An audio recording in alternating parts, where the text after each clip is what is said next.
El garaje estaba abierto cuando llegué a casa esa mañana. Así descubrí que el Chevrolet de 1969, azul marino, de mi difunto esposo, había desaparecido. El auto que Jorge pasó 15 años restaurando, pieza por pieza, simplemente ya no estaba. Mi hijo lo vendió para financiar una luna de miel en Cancún con su nueva esposa. Lo que ninguno de ellos esperaba fue la llamada telefónica que recibí al día siguiente. El hombre al otro lado de la línea dijo que tenía el auto de Jorge y que había algo que mi esposo quería que yo supiera, algo escondido en el tablero que cambiaría todo. Pero antes de continuar, asegúrate de estar suscrito al canal y escribe en los comentarios. ¿Desde dónde estás viendo este video? Nos encanta saber hasta dónde están llegando nuestras historias. Mi nombre es Olivia y a mis 68 años pensé que ya lo había visto todo en la vida.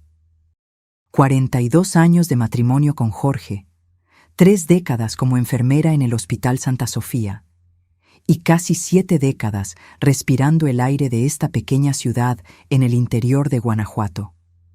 Creí que pocas cosas aún podrían sorprenderme. Estaba equivocada. Aquella mañana preparaba mi café en la cocina cuando noté por la ventana que la puerta del garaje estaba abierta. Jorge nunca dejaba esa puerta abierta. Ni una sola vez en 4 décadas de matrimonio. Era una de sus manías. La seguridad comienza en las pequeñas cosas, Olivia, solía decir. Pero Jorge se había ido hace 10 meses, arrebatado por un infarto fulminante mientras trabajaba en su precioso Chevrolet. Dejé la taza en el fregadero y fui hacia allá, todavía en pantuflas. El aire de la mañana estaba fresco, con esa neblina típica que suele bajar sobre nuestra ciudad en las mañanas de otoño.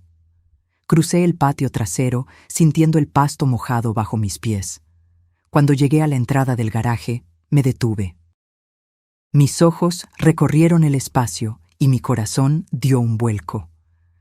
La mancha de aceite en el centro del piso de concreto marcaba el lugar donde el auto debería estar. Una mancha oscura y familiar, testigo de 15 años del mismo auto parado en el mismo sitio. Pero el auto no estaba allí.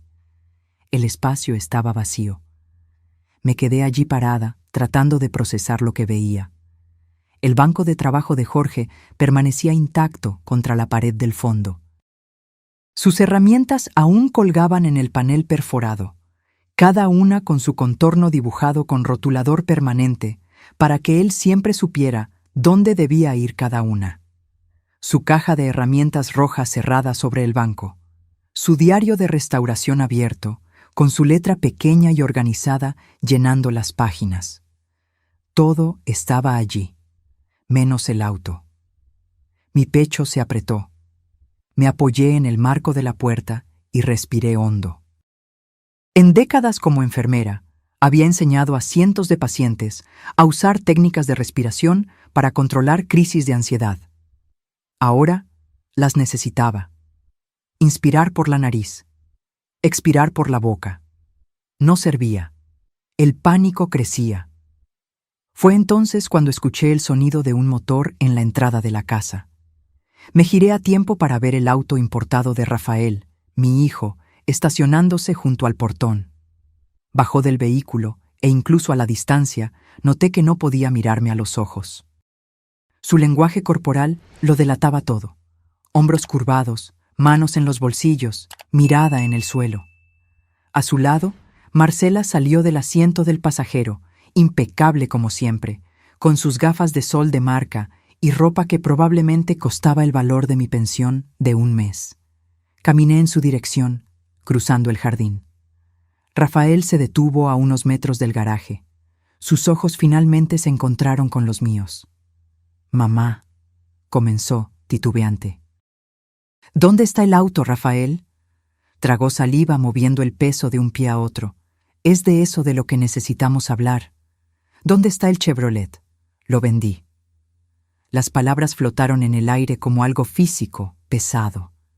Necesité unos segundos para procesarlas completamente. ¿Tú qué? Lo vendí ayer. Miró hacia el garaje vacío, luego al suelo. Necesitaba el dinero. Marcela y yo vamos a Cancún la próxima semana. Es nuestra luna de miel oficial, ya que no la hicimos cuando nos casamos hace 6 meses. Marcela dio un paso adelante, poniendo la mano en el brazo de Rafael como si lo reclamara. «Olivia», dijo ella, con esa voz artificialmente dulce. Ese auto llevaba casi un año parado. Era un desperdicio dejarlo allí acumulando polvo, ¿no crees? Además, este viaje es muy importante para nosotros. Mi mente todavía estaba tratando de comprender lo que estaba sucediendo. Ese era el auto de Jorge. El proyecto que ocupó cada fin de semana suyo durante 15 años.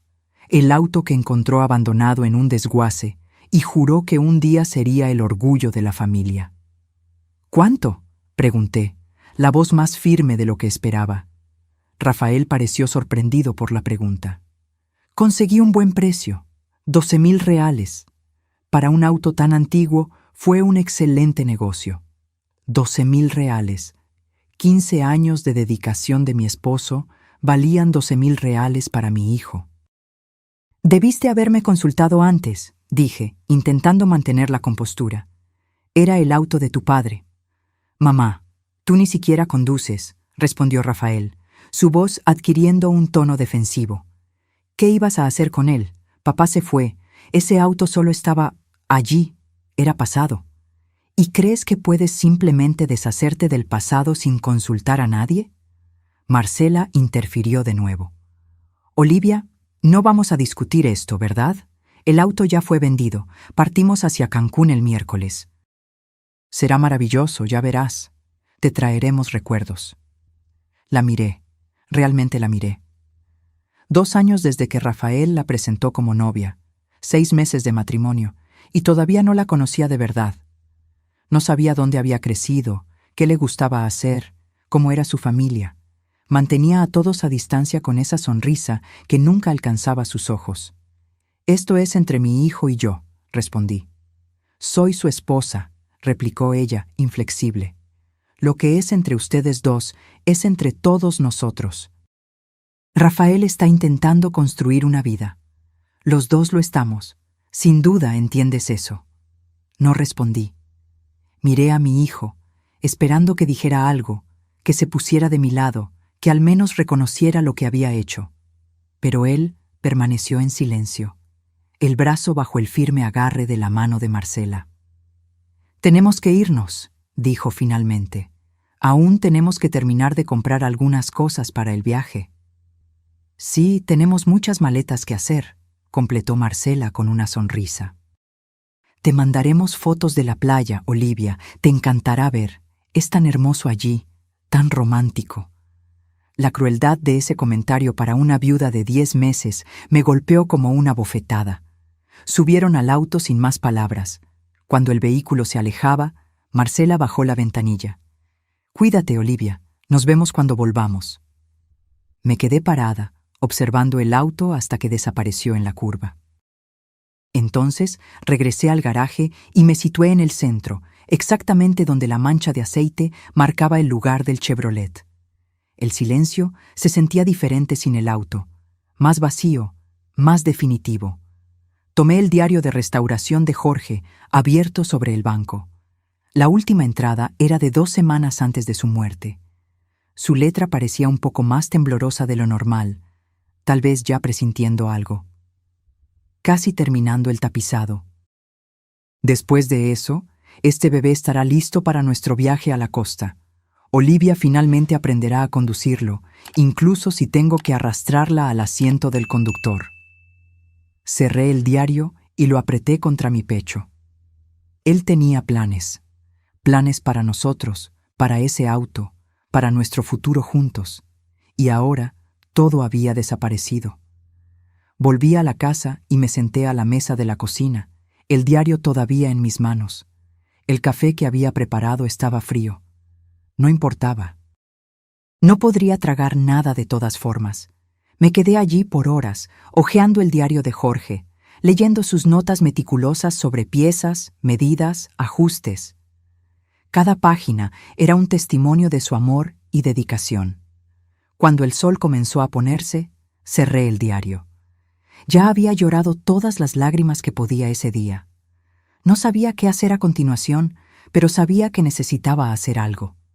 Ese Chevrolet no era solo un auto. Era la última conexión física que tenía con Jorge, el último proyecto en el que puso su corazón y alma. Y mi hijo lo había vendido por 12,000 reales para impresionar a su esposa con un viaje a la playa. Lo que no sabía en ese momento era que la llamada telefónica que cambiaría todo vendría a la mañana siguiente. El teléfono sonó a las 7:15 de la mañana. Yo ya estaba despierta hacía horas.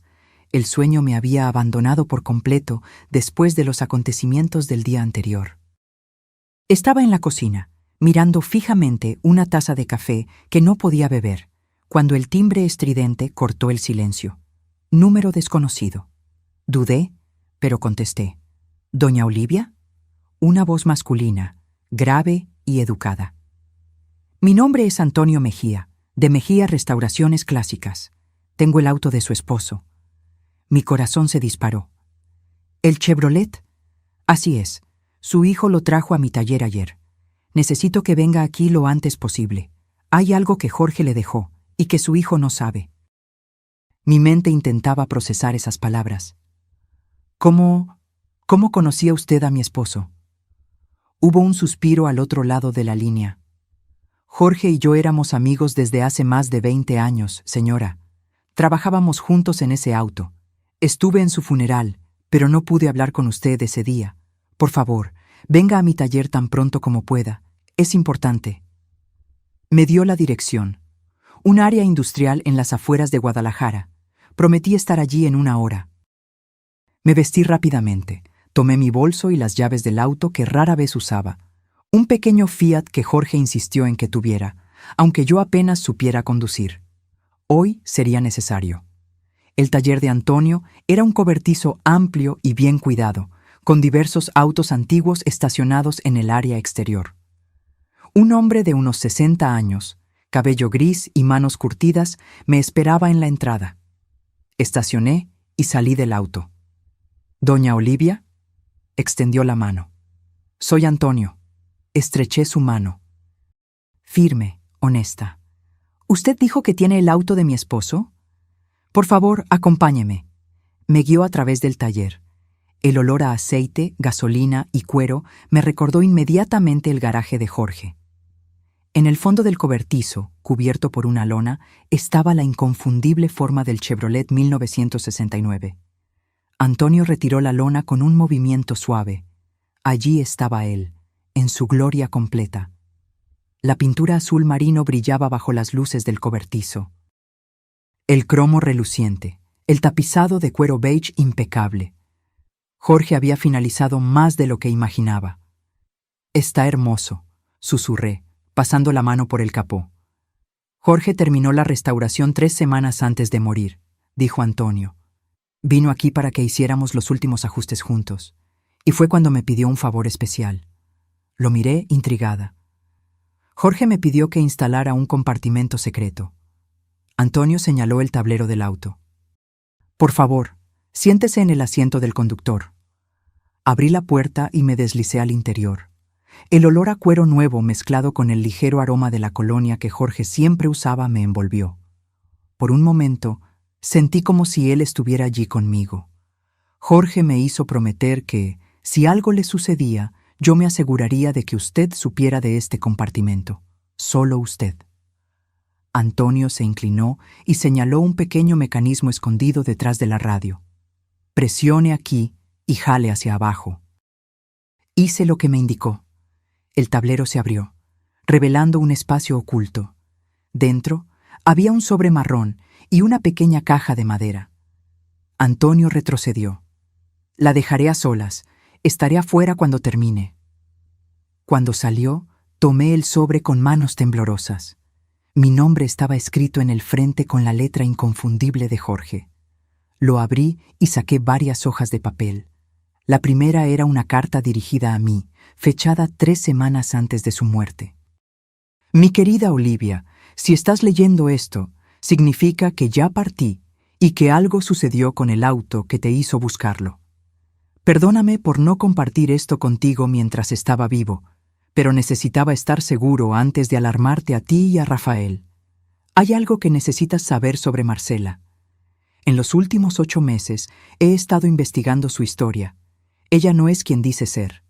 Su verdadero nombre es Marcela Fuentes, y ya lo ha hecho antes.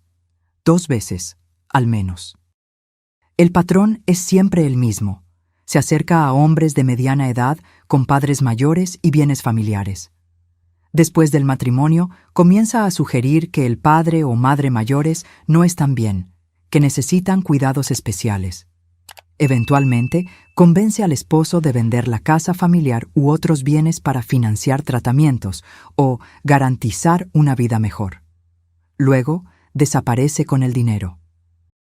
En este sobre encontrarás todo lo que logré reunir: fotos, recortes de periódico, copias de actas de matrimonio anteriores, información de contacto de las víctimas anteriores. Ella intentará hacer lo mismo contigo y Rafael, Olivia. Convencerá a nuestro hijo de que estás decayendo, que necesitas cuidados especiales, que la casa necesita ser vendida. En la cajita hay una llave. Es de nuestra caja fuerte en el Banco Central, caja 237. Dentro, dejé algo para asegurar tu futuro, sin importar lo que suceda. Planeaba confrontarla, pero necesitaba más pruebas. Rafael no me creería sin evidencia irrefutable. Ella es muy convincente. Protégete y protege a nuestro hijo. Él también es una víctima en esto. Te amo más de lo que las palabras pueden expresar, Jorge. Mis manos temblaban tanto que apenas podía sostener el papel. Jorge lo sabía. Descubrió lo de Marcela e intentó protegernos, y murió antes de que pudiera completar su misión. Abrí el resto del sobre. Dentro había exactamente lo que Jorge describió: fotos de Marcela en otros matrimonios, actas. Marcela Fuentes se casó con Eduardo Martínez en Ciudad de México, mayo de 2019. Marcela Fuentes se casó con Enrique Alba, en Puebla, enero de 2021. Recortes de periódicos sobre familias que perdieron ahorros a manos de estafadores del amor. Anotaciones detalladas de Jorge sobre preguntas que Marcela había hecho sobre nuestra casa, sobre mi salud, sobre nuestros bienes. Y al final, información de contacto: Eduardo Martínez, Ciudad de México; Enrique Alba, Puebla. Con una nota final de Jorge: habla con ellos, pueden ayudar a construir el caso. Abrí la cajita de madera. Dentro, como prometido, había una pequeña llave dorada. Miré todos esos papeles esparcidos en el asiento del pasajero, intentando absorberlo todo. 10 meses de luto, pensando que conocía a mi esposo completamente, y solo ahora descubría que él había cargado con esta carga solo, intentando proteger a nuestra familia hasta el final. Las lágrimas vinieron entonces, no silenciosas, sino sollozos profundos que sacudían todo mi cuerpo. Lloré por Jorge, por su protección silenciosa, por su amor que se extendía más allá de la muerte. Antonio regresó unos minutos después, quedándose respetuosamente a distancia hasta que me calmara. Me dijo que había algo importante allí dentro. Habló Antonio suavemente. Algo para protegerla a usted. Él descubrió quién es Marcela realmente, respondí secando las lágrimas. Y lo que planea hacer. Antonio asintió. Jorge sospechaba. Me contó algunas cosas, pero no todo. Dijo que necesitaba estar absolutamente seguro antes de confrontar a Rafael o a usted. Reuní los papeles y los guardé de nuevo en el sobre. Necesito ir al banco. Y luego, necesito llamar a estas personas que Jorge encontró. ¿Quiere que la acompañe? Por favor. El Banco Central estaba en el centro de la ciudad. Estacionamos y entramos juntos. Presenté mis documentos y la llave. El gerente, un hombre educado de mediana edad, me condujo hasta el área de las cajas fuertes. La llave encajó perfectamente en la cerradura de la caja 237. Dentro había otro sobre. Lo abrí allí mismo, con Antonio a mi lado. Eran certificados de acciones y documentos. Una carta escrita por Jorge explicaba: Olivia, compré estas acciones en 2001 como un favor a un paciente del hospital que usted cuidó. Su hijo estaba iniciando una empresa de tecnología y necesitaba inversores. Puse 5.000 reales, más como un gesto de apoyo que esperando retorno. El paciente falleció al año siguiente, y sinceramente me olvidé de estas acciones hasta hace poco, cuando estaba organizando papeles. Investigué la empresa y descubrí que creció exponencialmente. Estas acciones ahora valen más de lo que ahorramos en toda nuestra vida. Es su seguridad, su futuro. Si algo me sucede, úselas cuando lo necesite. Mostré los certificados al gerente del banco. Sus ojos se abrieron. Señora, dijo después de consultar la computadora, estas acciones de Tech Brasil están valoradas actualmente en aproximadamente 380.000 reales. Necesité sentarme. Jorge, siempre previsor, siempre pensando por adelantado, me había dejado una seguridad financiera que ni imaginaba que existía. Ahora tenía recursos para enfrentar a Marcela en igualdad de condiciones. Con Antonio a mi lado, llamé a los números que Jorge había dejado. Eduardo Martínez contestó al segundo intento. Su voz sonaba cansada, como si cargara un peso invisible. «¿Señor Martínez? Mi nombre es Olivia Acevedo. Estoy llamando porque mi hijo está casado con una mujer llamada Marcela Fuentes». Hubo un largo silencio al otro lado de la línea. Luego, un suspiro pesado. Me preguntaba cuándo recibiría esta llamada. El relato de Eduardo confirmó todo lo que Jorge había descubierto, y más. Conoció a Marcela en 2018, en un evento benéfico donde su madre, de 75 años, era voluntaria. Marcela era encantadora, atenta, parecía genuinamente interesada en él. Su esposa había fallecido hacía 5 años, y él se sentía solo. Se casaron después de 6 meses de noviazgo. Poco después, Marcela comenzó a hacer pequeños comentarios. «Tu madre parece un poco confundida hoy. Noté que olvidó mi nombre de nuevo. ¿No crees peligroso que todavía conduzca?» Gradualmente, construyó una narrativa de que la madre de Eduardo estaba desarrollando demencia y necesitaba cuidados especializados. Encontró una clínica de excelencia, la mejor del estado, por solo 15.000 reales mensuales. La única forma de pagar era vender la casa donde la madre vivía hacía 40 años. 3 semanas después de la venta, con los 240.000 reales en una cuenta conjunta, Marcela desapareció. Se esfumó por completo, llevándose todo el dinero.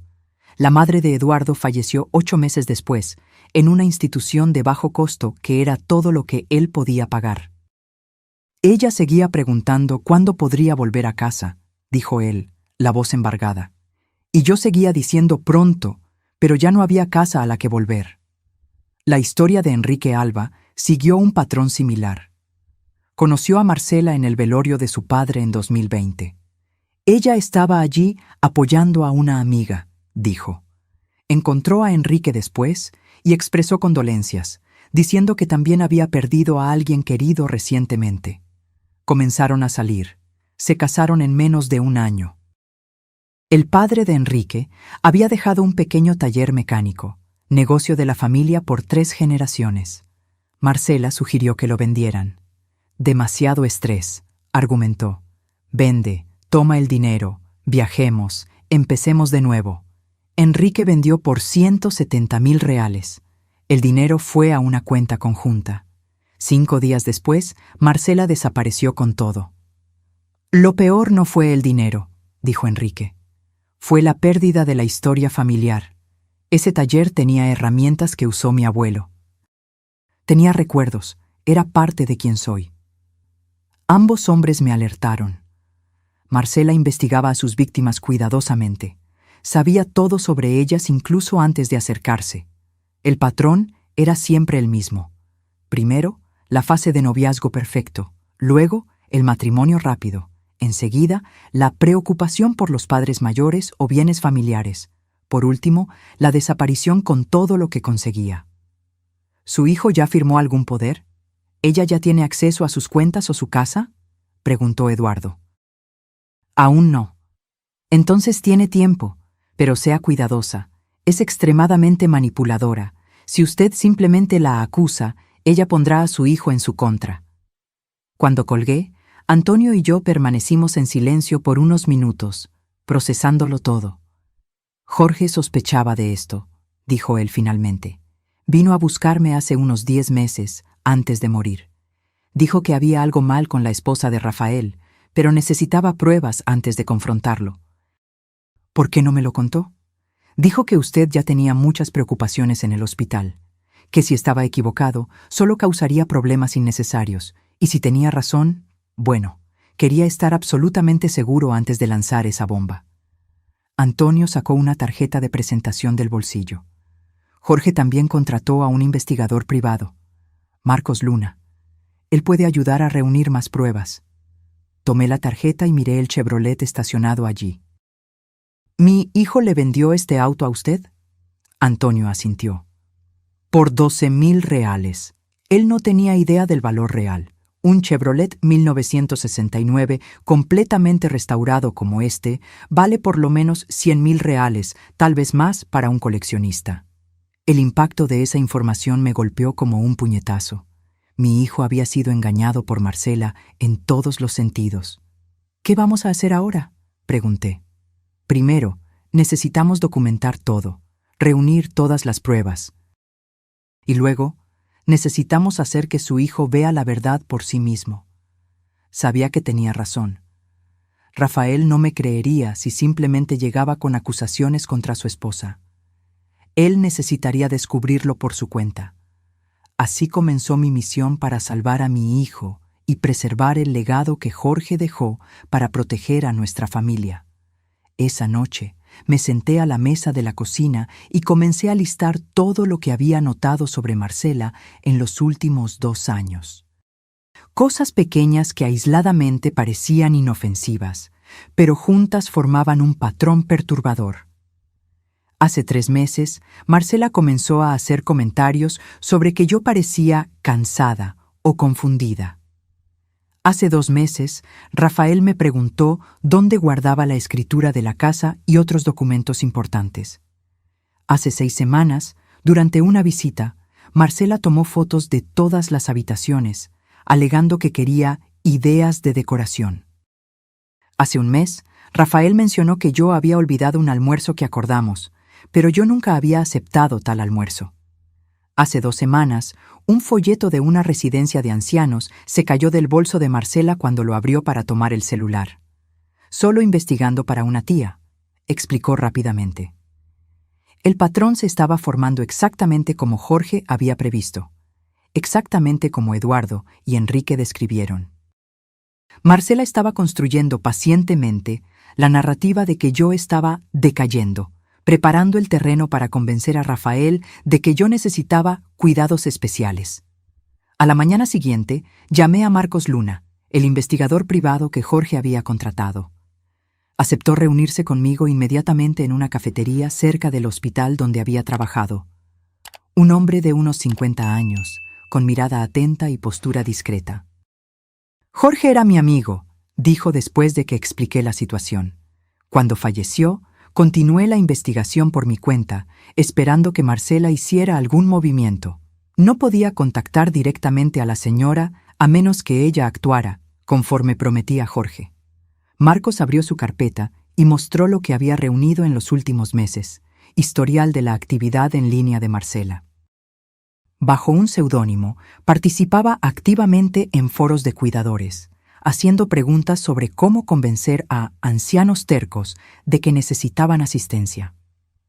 Búsquedas sobre costos de instituciones de larga estancia. Búsquedas sobre procedimientos de venta de inmuebles y transferencias internacionales. Ella también abrió 3 tarjetas de crédito a nombre de Rafael en los últimos 4 meses, reveló Marcos mostrando extractos. Deuda total de 27,000 reales. Ropa de diseñador, cenas caras, reservas en resorts. ¿Rafael gana cuánto como profesor? ¿5, 6,000 por mes? No es suficiente para sostener el estilo de vida que ella está construyendo. Marcos trazó un cronograma proyectado basado en las víctimas anteriores. Fase 1. Actual. Viaje romántico para crear recuerdos y dependencia emocional. Fase 2. 1-3 meses. Intensificar comentarios sobre mi declive cognitivo.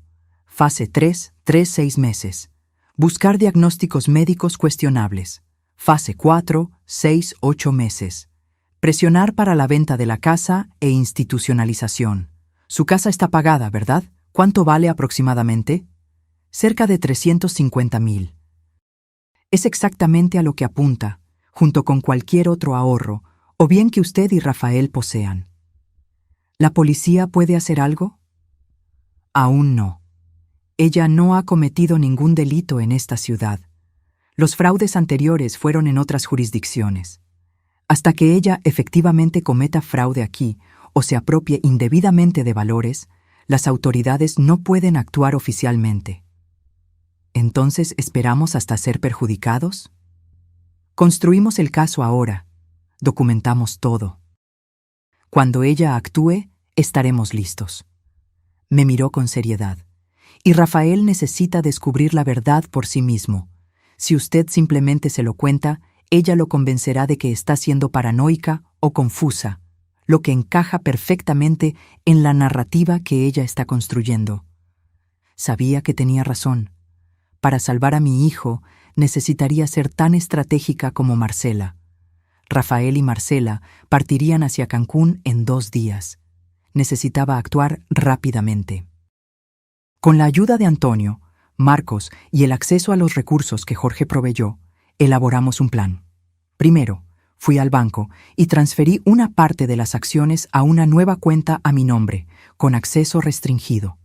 Luego, registré en notaría una declaración detallando mis plenas facultades mentales, con certificados de 2 médicos geriatras renombrados. Cuando Rafael y Marcela partieron para su viaje, yo tenía todo preparado. La semana que siguió fue de intensa actividad. Marcos me ayudó a instalar cámaras discretas en mi casa, enfocándose principalmente en las áreas donde se guardaban documentos importantes: mi oficina, el cajón de la mesa de la sala donde guardaba la escritura y la pequeña caja fuerte en mi habitación donde guardaba joyas y documentos bancarios. También instalamos un programa de monitoreo en la computadora que yo rara vez usaba, pero que contenía carpetas con fotos familiares y documentos digitalizados. Antonio, por su parte, se encargó del Chevrolet. En lugar de devolverme el auto inmediatamente y alertar a Marcela, lo mantuvo en su taller, protegido. Ese auto es su mejor evidencia, explicó. Si Marcela sabe que lo recuperó, y más importante, que descubrió el compartimento secreto, acelerará sus planes o desaparecerá antes de que podamos atraparla. Durante la semana en que Rafael y Marcela estaban en Cancún, Marcos localizó y contactó a una tercera víctima que Jorge no había descubierto. Carlos Mendoza, un ingeniero jubilado de Monterrey. Su historia seguía el mismo patrón. Marcela, entonces usando el nombre Melissa, lo conoció durante un crucero, se casó después de un noviazgo relámpago y gradualmente lo convenció de vender su casa para invertir en un negocio prometedor. Desapareció con 300,000 reales 2 semanas después de la venta.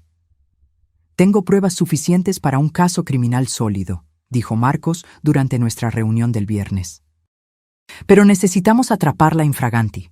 Si simplemente desaparece como hizo con las otras víctimas, será mucho más difícil rastrearla, especialmente si huye del país. ¿Y cómo la atrapamos infraganti?, pregunté. Necesitamos dejarla pensar que está ganando, dejarla avanzar con su plan hasta que tengamos una prueba incontestable de fraude o intento de apropiación indebida. La idea me revolvió el estómago. Significaba ver a mi hijo ser manipulado aún más, ver a Marcela continuar tejiendo su telaraña de mentiras a su alrededor. Pero yo sabía que no teníamos otra opción. Rafael necesitaba ver la verdad con sus propios ojos. Cuando vuelvan de Cancún, continuó Marcos, Marcela intensificará la narrativa sobre su supuesto declive. Finja que no se da cuenta. Déjela pensar que está funcionando. ¿Y Rafael? No puedo soportar verlo sufrir más. Desafortunadamente, esa es la única forma de abrirle los ojos. Necesita presenciar las acciones de ella por sí mismo. Rafael y Marcela regresaron el lunes siguiente, bronceados y sonrientes. Como estaba previsto, me invitaron a cenar el jueves para mostrar las fotos del viaje. Llegué a la pequeña casa que alquilaban a las 7 en punto. La mesa estaba puesta con esmero, platos que yo nunca había visto antes, probablemente comprados con las tarjetas de crédito que Rafael ni sabía que existían. Marcela estaba deslumbrante, usando un vestido que sin duda costó varios sueldos de profesor. Olivia, qué bueno que viniste. Me abrazó superficialmente. Su perfume caro casi me sofocaba. Rafael está terminando de arreglarse. Siéntate, por favor. ¿Quieres una copa de vino? Acepté y me senté, observándola cuidadosamente. Cada movimiento suyo parecía calculado, cada sonrisa ensayada. ¿Cómo no me había dado cuenta antes? Rafael apareció, me abrazó con cariño genuino y se sentó. La cena transcurrió exactamente como Marcos había previsto. Primero, las historias maravillosas de Cancún. El hotel lujoso, los paseos caros, la comida exótica. Marcela pintando el cuadro de la vida perfecta que ellos merecían tener. Fue maravilloso, suspiró ella, pero me hizo darme cuenta de cuánto nos estamos limitando aquí. Rafael trabaja tan duro, ¿y para qué? ¿Un apartamento alquilado y vacaciones una vez al año? La mirada que me lanzó dejaba claro lo que estaba insinuando. Yo era el obstáculo entre ellos y la vida de ensueño. Entonces vino el primer movimiento directo. Olivia, comenzó Marcela, inclinándose sobre la mesa con falsa preocupación. Noté que parecías un poco confundida al teléfono ayer cuando te llamé. ¿Está todo bien? Me quedé genuinamente sorprendida. Ella no me había llamado. No me llamaste ayer, Marcela. Ella intercambió una mirada significativa con Rafael. Sí te llamé, querida. Alrededor de las 3 de la tarde. Hablamos de las recetas que traje de Cancún, ¿recuerdas? Rafael intervino gentilmente. Mamá, ¿estás bien? Marcela comentó que pareciste un poco desorientada durante la llamada. Así era como comenzaba. La construcción paciente de una realidad alternativa donde yo estaba perdiendo la memoria. Forcé una sonrisa confusa. Debo haberlo olvidado. Perdón. La sonrisa victoriosa que Marcela intercambió con Rafael me dio ganas de voltear la mesa. Pero mantuve la compostura. Durante el resto de la noche, Marcela plantó más semillas.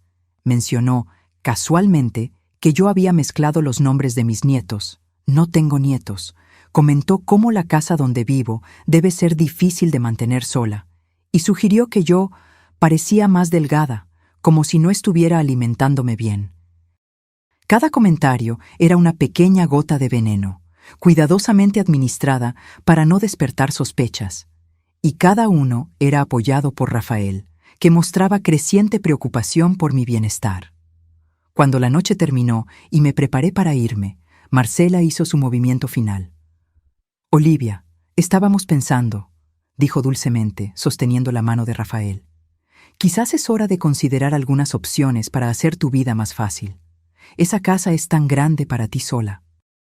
Me estoy arreglando bien, respondí, manteniendo el tono ligero. Claro que sí, sonrió Marcela, pero todos necesitamos ayuda eventualmente. Hay lugares maravillosos hoy en día, comunidades para personas de tu edad, donde tendrías compañía, actividades, asistencia médica. ¿Y quién pagaría por eso?, pregunté inocentemente. Bueno, dudó por un segundo. La casa donde vives vale mucho. Si la vendieras, tendrías más que suficiente para varios años de cuidados de calidad. Rafael parecía incómodo, pero no contradijo a su esposa. La semilla ya estaba plantada en su mente. Lo pensaré, respondí vagamente. Al salir, Rafael me abrazó un poco más fuerte de lo normal. Te amo, mamá. Solo queremos lo mejor para ti. Lo sé, hijo, lo sé. De camino a casa, llamé a Marcos y relaté toda la conversación. Él estaba escuchando de todas formas, a través del pequeño dispositivo de grabación escondido en mi bolso. Perfecto, dijo. Está siguiendo exactamente el guión que previmos. Ahora, necesitamos dejarla avanzar hasta que tengamos evidencia concreta. Las 2 semanas siguientes fueron un ejercicio de paciencia y autocontrol. Marcela intensificó su campaña. Llamadas preocupadas para verificar si estaba tomando mis medicinas correctamente. No tomaba ninguna medicina aparte de una vitamina. Visitas sorpresa para ayudar con la limpieza, durante las cuales ella fotografiaba documentos cuando creía que no estaba siendo observada, y constantes comentarios sobre mi supuesta confusión y fragilidad. Rafael estaba cada vez más convencido de que algo andaba mal conmigo. Yo podía ver la creciente preocupación en sus ojos, la forma en que me hablaba más despacio, cómo verificaba 2 veces si yo había entendido lo que él decía. Aquello me partía el corazón. Entonces, un jueves, sucedió. Marcos me llamó a mitad de la tarde. Ella está haciendo su jugada. Acaba de programar una cita con un neurólogo para usted la próxima semana. Un médico en particular que tiene historial de diagnósticos cuestionables en casos similares. Y más importante, está intentando obtener un poder a su nombre. ¿Cómo podría conseguir eso? Falsificó su firma en un documento preliminar. Estamos monitoreando. Va a necesitar que usted firme el documento final en presencia de un notario. Probablemente intentará confundirla sobre lo que está firmando. Ese es el momento que estábamos esperando. ¿Y Rafael? Él no sabe del poder. Lo está haciendo sin su conocimiento. Es perfecto. Será la prueba que su hijo necesita. El plan se puso en marcha. Acepté cenar en su casa de nuevo el sábado siguiente. Marcos y su equipo estarían monitoreando todo, y las autoridades listas para actuar tan pronto como tuviéramos pruebas concretas de intento de fraude. Llegué puntualmente a las 7. Esta vez, solo Marcela estaba presente. Rafael tuvo una emergencia en la escuela, explicó con una sonrisa ensayada. Un alumno en crisis, ya sabes lo dedicado que es. Dijo que empezáramos sin él. Asentí, fingiendo creer. Según Marcos, Rafael estaba en realidad en una reunión con un agente inmobiliario que Marcela había concertado, discutiendo opciones para la casa de mamá. La cena transcurrió con la habitual falsa cordialidad de Marcela.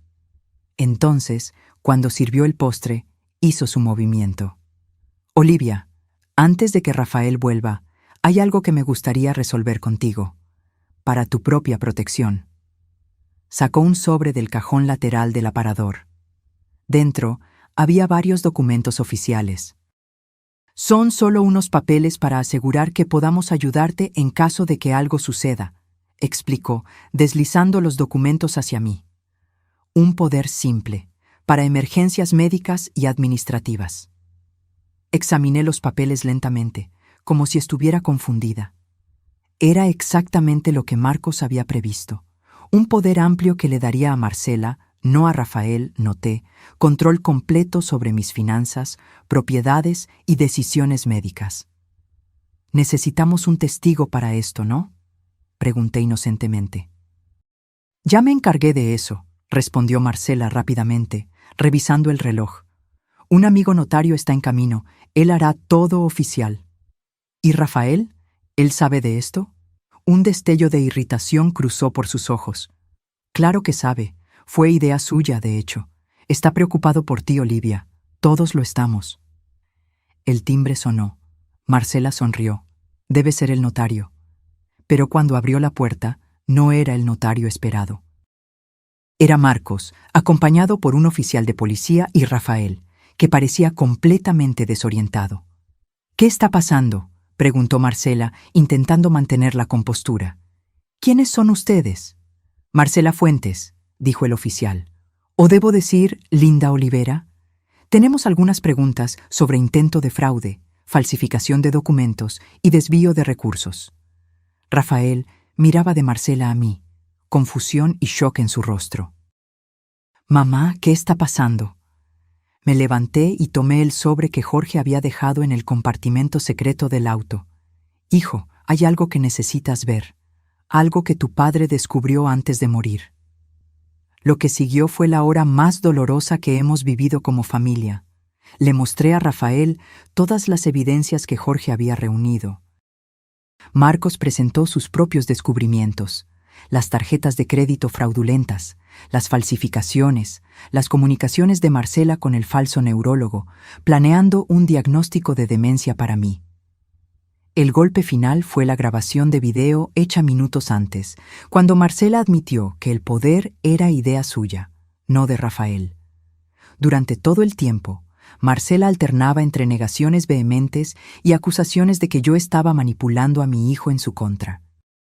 Pero con cada nueva evidencia presentada, su fachada se desintegraba un poco más. Rafael permaneció en silencio por largos minutos, absorbiéndolo todo. Entonces, finalmente, miró directamente a Marcela y le hizo la pregunta que yo sabía que estaba quemando en su corazón. ¿Alguna vez me amaste de verdad? La mirada que ella le devolvió estaba vacía de cualquier emoción genuina. Fuiste el más fácil de todos ellos, dijo fríamente. Tan desesperado por atención después de que tu padre murió. Tan ansioso por complacer. Esas palabras crueles golpearon a Rafael como una bofetada física. Vi algo romperse en sus ojos. La policía arrestó a Marcela allí mismo, en el comedor donde tantos planes se habían tramado. Las acusaciones eran graves: fraude, falsificación, uso indebido de documentos, apertura de crédito fraudulento. Con las evidencias de las víctimas anteriores, ella enfrentaría un largo proceso judicial y probablemente años de prisión.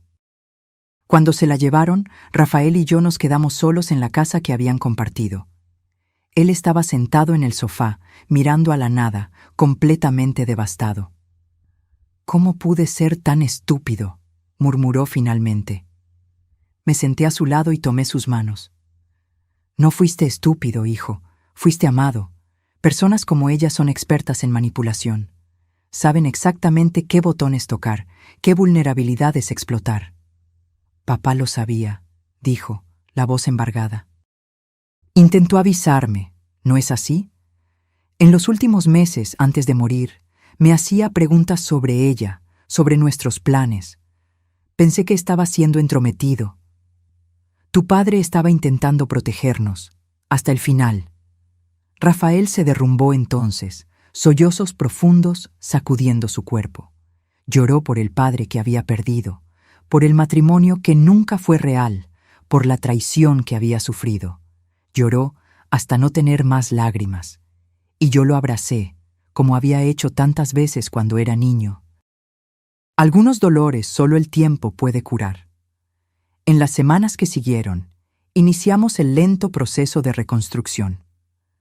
Rafael se mudó temporalmente a mi casa, incapaz de soportar los recuerdos en el apartamento que había compartido con Marcela. El divorcio fue concedido rápidamente, dadas las circunstancias. De hecho, fue una anulación, ya que Marcela se había casado bajo identidad falsa. Las deudas de las tarjetas de crédito que ella había abierto a nombre de Rafael fueron impugnadas y, en gran parte, perdonadas tras la comprobación del fraude.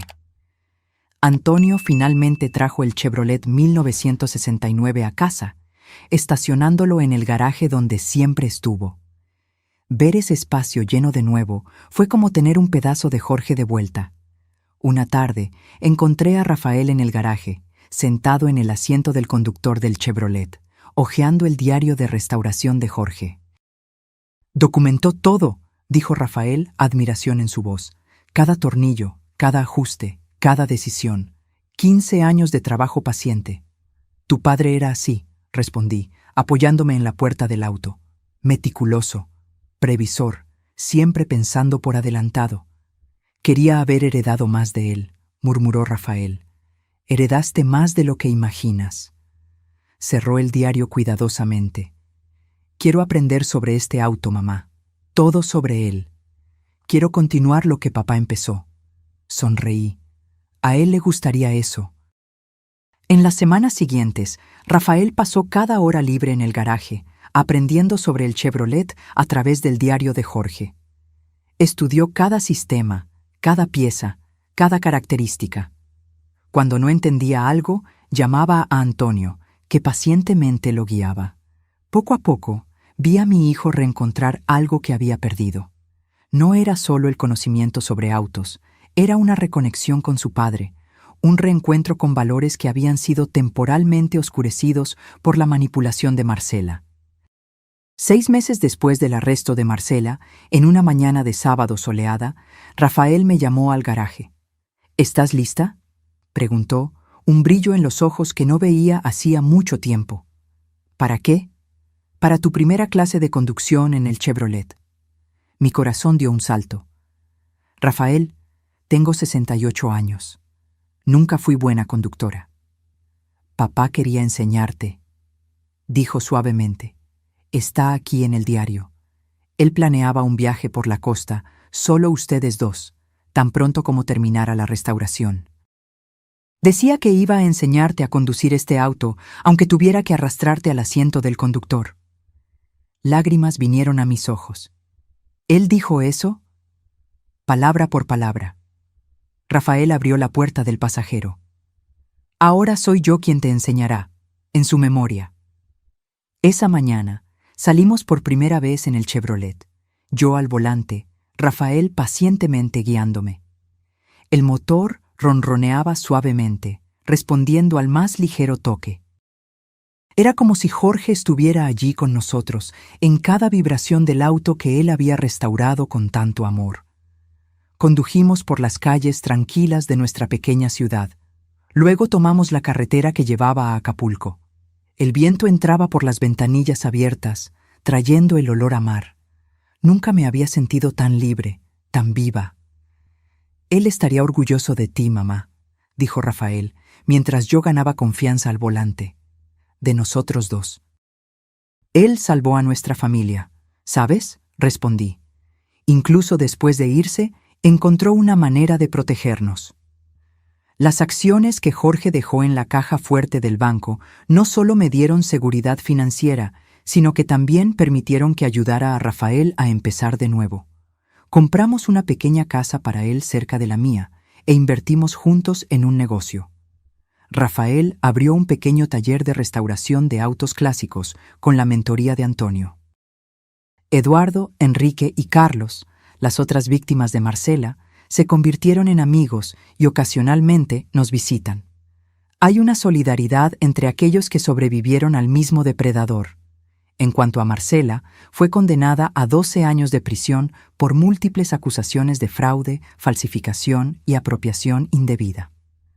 Las noticias dicen que ya está intentando manipular el sistema penitenciario, pero esta vez sus tácticas son bien conocidas. Toda esta historia me enseñó que el amor verdadero se manifiesta de formas inesperadas. A veces, es un esposo que previene peligros que ni imaginas. A veces, es un hijo que encuentra la fuerza para reconstruir después de una traición devastadora. Y a veces, es un auto antiguo con un compartimento secreto, guardando exactamente lo que necesitas, en el momento en que más lo necesitas. Jorge nos dejó mucho más que un auto restaurado. Nos dejó un legado de protección, previsión y amor incondicional. Un legado que continuamos honrando cada vez que el motor del Chevrolet cobra vida y nosotros, juntos, seguimos por la carretera que él ayudó a pavimentar. Hoy, cuando abro el garaje y veo el Chevrolet 1969 azul marino brillando bajo la luz del sol, no veo solo un auto. Veo la prueba de que el amor verdadero persiste más allá de la muerte, que la verdad eventualmente prevalece sobre las mentiras y que incluso en las pérdidas más dolorosas podemos encontrar nuevas razones para seguir adelante. Y cuando conduzco ese auto, con el viento en la cara y la carretera abriéndose ante mí, sé que Jorge está conmigo. En cada curva, en cada recta, en cada kilómetro recorrido en un auto que él restauró con amor para la familia que él protegió hasta el final. Ahora, si te gustó esta historia, haz clic en suscribirte y dime en los comentarios, ¿qué parte te dejó boquiabierto?